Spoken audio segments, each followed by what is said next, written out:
President Obama told a crowd of about 2,000 people here at the summit the stigma surrounding painkiller addiction needs to change. The president believes we should treat addiction as a disease rather than the outcome of a bad decision. One of the signs put up by Scotty Fannon's family reads, "God's timing is perfect."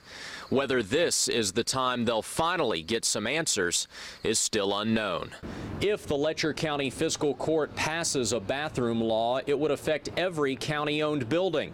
That includes the courthouse. It would also impact the Letcher County Sheriff's Office and Water and Sewer Building, as well as the County Recreation Center and several community centers. Tanner Hesterberg joins us now live from the Galt House in Louisville. Tanner? Neil, same book, different chapter. Another election cycle and another big night for Kentucky Republicans. They sweep into power in the House. They hold serve in the Senate. Of course, they have control of the governor's mansion for at least the next 3 years. And Rand Paul, the Republican, is headed back to the U.S. Senate. From talking with other Republican leaders there at the convention, what kind of sense do you have in terms of the direction the party is currently heading? Governor, the theme on the first night of the convention was Make America Safe Again. And as you know, here in eastern Kentucky, we have a large community of law enforcement officers, many of whom, quite frankly, right now are worried when they look at the violence happening across the country. And I wonder what your message to them would be. The Letcher County Jail has been busier than normal the past few days. From Friday morning through Tuesday afternoon, 13 people were arrested on drug-related charges. Jail officials tell me that number is more than double the amount of drug-related arrests they see on a typical weekend. Martin draws on his eastern Kentucky roots for inspiration writing songs. He's written hundreds of them and usually performs live at least once per week here in Nashville. President Obama is calling for more than $1 billion in new federal funds to broaden access to treatment for opioid addiction. Research shows more Americans than ever before are overdosing on prescription pills and heroin. We've got to stop those who are trafficking and preying on people. An indictment against Khan was unsealed this week, accusing him of fraud. WIMT's Tanner Hesterberg is live in downtown Lexington with more on what happened in court today. Tanner? That's right, Steve. The hearing lasted about 3 hours, and it ended with Magistrate Judge Robert Weir ruling that Eric C. Khan must remain in custody until he decides whether the government today met its burden of proof to show that Khan should stay in custody while this case is litigated. Now, as part of its strategy, the government called an FBI agent who helped investigate the case against Eric Khan, and she referenced about 10 former Khan employees, many of whom said Khan made statements to them that if he ever found himself in legal trouble like he is now, facing federal charges, that he would flee the country, go somewhere like Ecuador or Cuba. But the defense countered that, saying that those statements, even if they were made several years ago and are now stale and are not proof that Eric C. Khan is a flight risk. The small plane went down in the lower Lost Creek area around 6:30. WIMT's Tanner Hesterberg was there shortly after it happened. He talked to some witnesses and joins us now live with the very latest information. Tanner? Steve, we just don't know a whole lot of information at this point about the moments before the crash, but we've been on the scene with investigators since right after the crash happened as they comb through the wreckage and try to piece together what caused this plane to go down. Police and firefighters from several agencies are gathering as much information as they can about this deadly crash and also taking precautions to make sure fuel spilled from the plane does not catch fire. Silas Miller lives nearby and rushed to the wreckage when he heard the plane go down. And just to expand on that point a little bit, FAA officials are expected to arrive here at the scene around 11 o'clock tomorrow morning. And Steve, until they arrive here and have a look at the scene, we probably won't know how many victims there were, their names, or what kind of a plane it was. But I can tell you, firefighters don't think the plane was carrying more than 40 gallons of fuel. So we're talking about a very small plane here. And you mentioned it earlier, we are very close to the Wendell Ford Airport, about 1 or 2 air miles. So the question, Steve, is whether this pilot was trying to land at the airport or whether he had just taken off. Before the picking and grinning comes sanding. and drilling, and a lot of patience as students at the Kentucky School of Craft put the finishing touches on their own flat-top mandolins.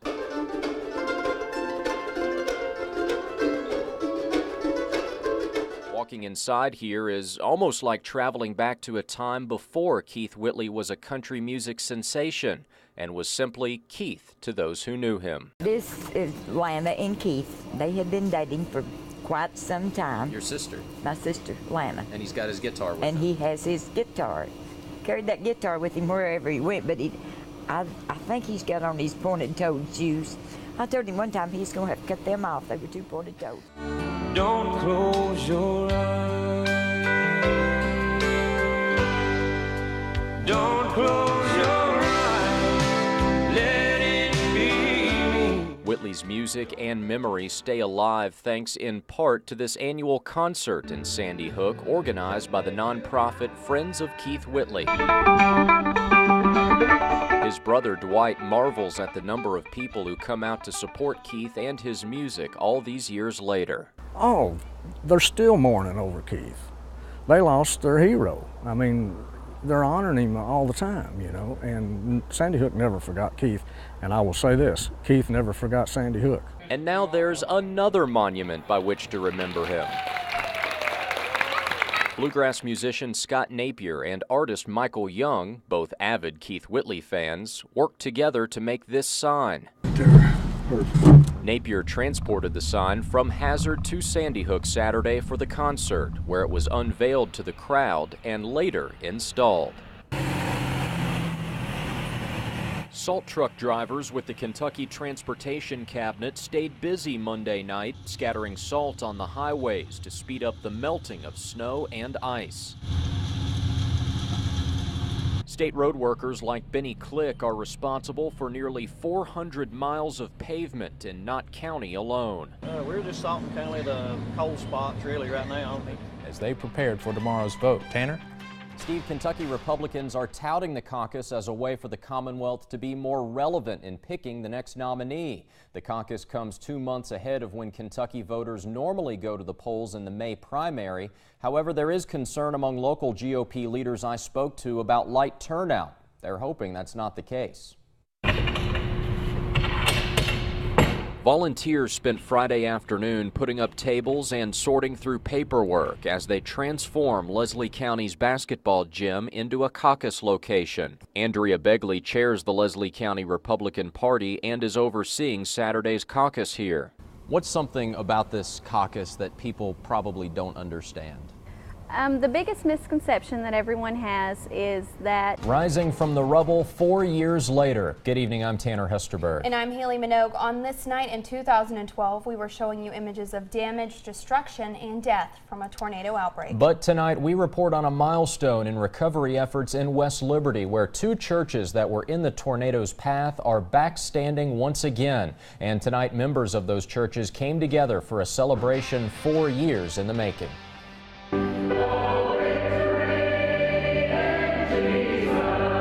A hymn about victory is appropriate for this occasion, although 4 years ago, members of the West Liberty United Methodist Church and West Liberty Christian Church were feeling anything but victorious. On March 2, 2012, a tornado ripped both buildings apart. The twister also killed 6 people in Morgan County and caused billions of dollars in damage. But that night was only a chapter, not the whole story. I believe that God has brought the West Liberty Christian Church and the West Liberty United Methodist Church to this point in time in this county for such a time as this. Both churches are rebuilt, and Wednesday the congregation spent part of their special service at one church before walking to the other to finish, flashlights in hand to signify the light they hope to be in the community. Jane Murray is a lifelong member of West Liberty United Methodist Church. These churches are pillars of downtown West Liberty. What does it mean to see them be rebuilt? Well, we're getting back to normal. It's a lot of hard work by a lot of dedicated people.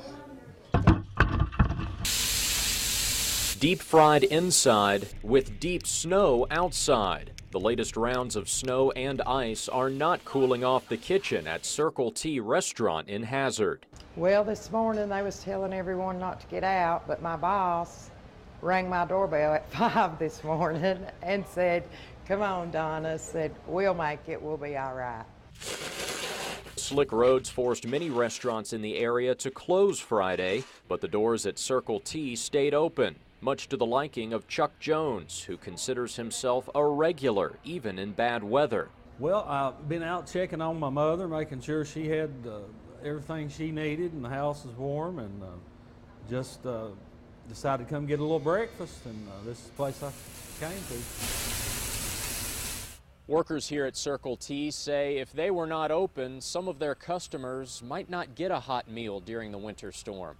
And some customers found themselves here for other reasons. Two of the teams in this Final Four, Kentucky and Duke, played in what many people call the greatest college basketball game ever back in 1992, and you were able to talk with a player who played in that game. Of course, everybody remembers that as the Laettner game. Christian Laettner hits the game-winning shot, negates what would have been the game-winning shot by Sean Woods as Duke beats the Unforgettables, defeats Kentucky. Just heartbreak all across Big Blue Nation. A lot of people remember Laettner. Not as many people remember the guy who threw the pass. Remember, it was Grant Hill who hit Laettner with that pass. Hill, of course, went on to have a very successful NBA career after being a star at Duke, and Grant Hill is now an analyst for CBS Sports. He will call the Final Four this weekend with Jim Nantz and Bill Raftery, and earlier today he was gracious enough to sit down for an interview with me.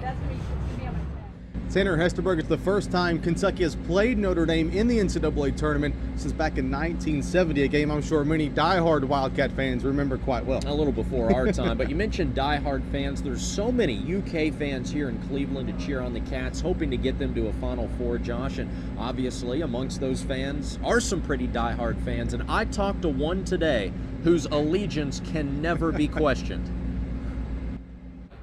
Thomas Younts doesn't mind being judged by his appearance because it reveals what he wants everyone to know, his love for the University of Kentucky. Everybody else, you know, has a UK tattoo on their arm or something other on their body somewhere. That's the reason I went with my face, my hands. This is the Kentucky Law Enforcement Memorial. Inscribed on these tablets are the names of 525 law enforcement officers in Kentucky killed in the line of duty. Names going all the way back to the 1800s.